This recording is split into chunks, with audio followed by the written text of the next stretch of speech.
जय श्री राम, जय माता दी। शिव ज्योतिष कार्यालय में एक बार फिर आप सभी का बहुत बहुत स्वागत है। तो आज का विषय रसोई घर में कुछ सावधानियों को लेकर।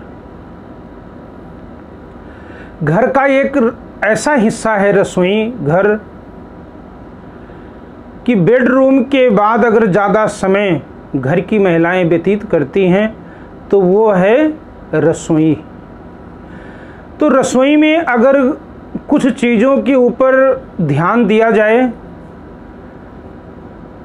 तो घर के लिए, बच्चों के लिए, परिवार के लिए, कारोबार के लिए और घर में सुख शांति के लिए बहुत ही श्रेष्ठ रहेगा। तो आज आपको हम 5 नियम बताएंगे कि 5 चीज़ों में सुधार करना चाहिए रसोई घर में। अगर आपके इसके उल्ट है तो या तो परिवार में अशांति होगी, या धन का बरकत नहीं होगा घर में, या रसोई में जो घर की महिलाएं भोजन बनाती हैं उनकी सेहत को लेकर कोई ना कोई समस्या जरूर होगा। तो ये 5 सावधानियां आपको करना है। वैसे तो आजकल मकान जो बनते हैं वास्तु के अनुसार बनते हैं और वास्तु का हमारे जीवन में बहुत बड़ा अहम योगदान है। अगर घर का वास्तु बिगड़ा हुआ है, घर अगर वास्तु के अनुसार नहीं है तो कोई ना कोई समस्या घर में आती रहती है। तो आप सभी को पता है कि घर में जो रसोई घर है वो अग्नि कोण में होना चाहिए।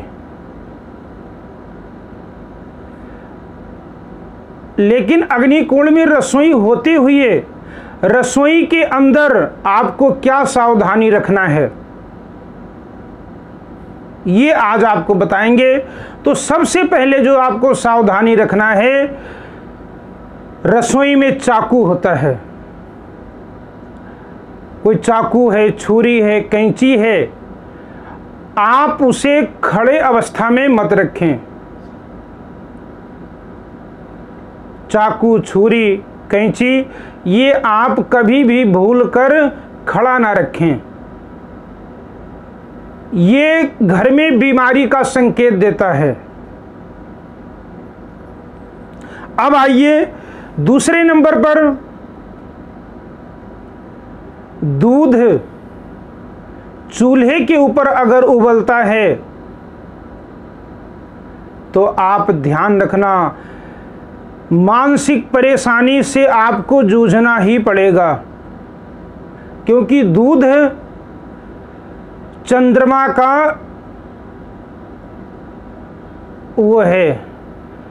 तो अगर दूध चूल्हे के ऊपर डुल जाता है, दूध उबल जाता है, दूध का चूल्हे पर नुकसान होता है, जल जाता है, तो आपका चंद्रमा पीड़ित होगा। और जब चंद्रमा पीड़ित होगा तो आपको मानसिक परेशानी से 2-4 होना पड़ेगा। कोई ना कोई आपसे ऐसी गलती हो जाया करेगी जिससे आपको मानसिक परेशानी होगा।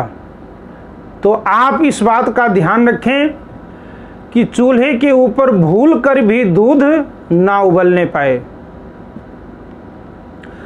तीसरा नियम, जो रसोई घर है, रसोई में जो भोजन पकता है सारे परिवार वो भोजन करते हैं, तो रसोई घर को बिल्कुल शुद्ध रखना चाहिए।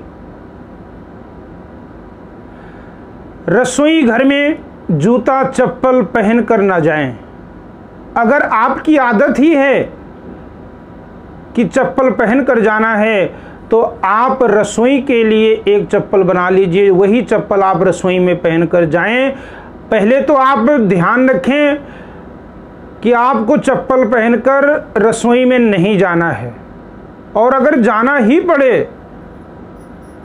तो आप रसोई के लिए एक चप्पल अलग रख लीजिए। उस चप्पल को आप केवल रसोई में ही डालकर जाएं और उस चप्पल को पहनकर आप कहीं न जाएं। क्योंकि जो बाहर आप गए हैं, कहीं मार्केट गए हैं या किसी काम से कहीं गए हैं, तो जो दूसरी चीज़ें आपके पैर में, आपके चप्पल में लग गई हैं, वही आपके रसोई में पहुंच जाती हैं। तो इससे घर के परिवार में बीमारी का डर बना रहता है। तो तीसरा आपको ध्यान रखना है कि जो चप्पल है ये रसोई में बाहर का चप्पल पहनकर ना जाएं। और उसके बाद में आप जब रोटी बनाते हैं तो जब आपका भोजन तैयार हो जाए तो आप सबसे पहले, घर में आपके मंदिर है, आप सबसे पहले भगवान को भोग लगाइए और उसके बाद में आप एक फुलका, सबसे पहला जो फुलका बने वो गऊ के लिए निकालिए। अगर आप ऐसा नियम अपनाते हैं तो आपके घर में कभी भी धन की कमी नहीं आएगी। भगवान को भोग लगाना और पहला फुलका गऊ को के लिए निकालना। आपने जो भी खाना बनाया है थोड़ा थोड़ा सब कुछ उस रोटी के ऊपर रखिए। अगर घर में मंदिर आपके नहीं है तो आप जो पहला फुलका बने, आपने जो भी सब्जी बनाई है, दाल बनाई है, थोड़ा सा उस रोटी के ऊपर रखकर और भगवान नारायण का वैसे ध्यान कीजिए कि ठाकुर जी आप भोग लगाइए। तो उसके बाद में जब भी आपको दिन में समय मिले तो वो फुलका आप गऊ को दीजिए। विश्वास के साथ आपको कहते हैं कि आपको जीवन में कभी भी धन की समस्या नहीं आएगी। ये रहा चौथा उपाय, ये चौथा नियम है रसोई का। पांचवा नियम जो है, कहते हैं कि रसोई में भोजन करने से अनेक ग्रह शांत होते हैं। राहु अगर अरिष्ट है तो आप रसोई में भोजन कीजिए। राहु ग्रह आपकी कुंडली में अगर महादशा चल रही है राहु की, तो आप रसोई में भोजन कीजिए। इससे राहु के दोषों से आप बचे रहेंगे। लेकिन एक चीज का ध्यान रखना है, आप भूल कर भी अगर आप चाहे कहीं पर भोजन कर रहे हैं, चाहे रसोई में कर रहे हैं, चाहे घर में कर रहे हैं, कहीं पर भी भोजन कर रहे हैं, आप दक्षिण दिशा के तरफ मुंह करके भोजन ना करें। क्योंकि दक्षिण दिशा के तरफ अगर आप मुंह करके भोजन करते हैं तो आपकी जो पाचन प्रक्रिया है वो बिगड़ जाएगी।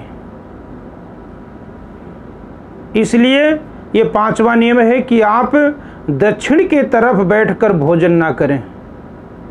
आप इन नियमों का पालन करते हैं तो आपके घर में खुशहाली का वातावरण रहेगा, आपके घर में लक्ष्मी का टिकाव रहेगा, आपके घर में परिवार में एक दूसरे के प्रति प्रेम भावना रहेगी। तो अगर अभी तक हमारा चैनल सब्सक्राइब ना किए हों तो सब्सक्राइब कीजिए, और जिन्होंने सब्सक्राइब कर लिया उनका बहुत बहुत धन्यवाद।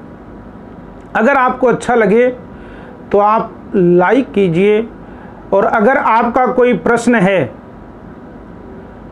तो आप कमेंट बॉक्स में आप वो अपना प्रश्न पूछ सकते हैं, आपको उत्तर उसका ज़रूर मिलेगा।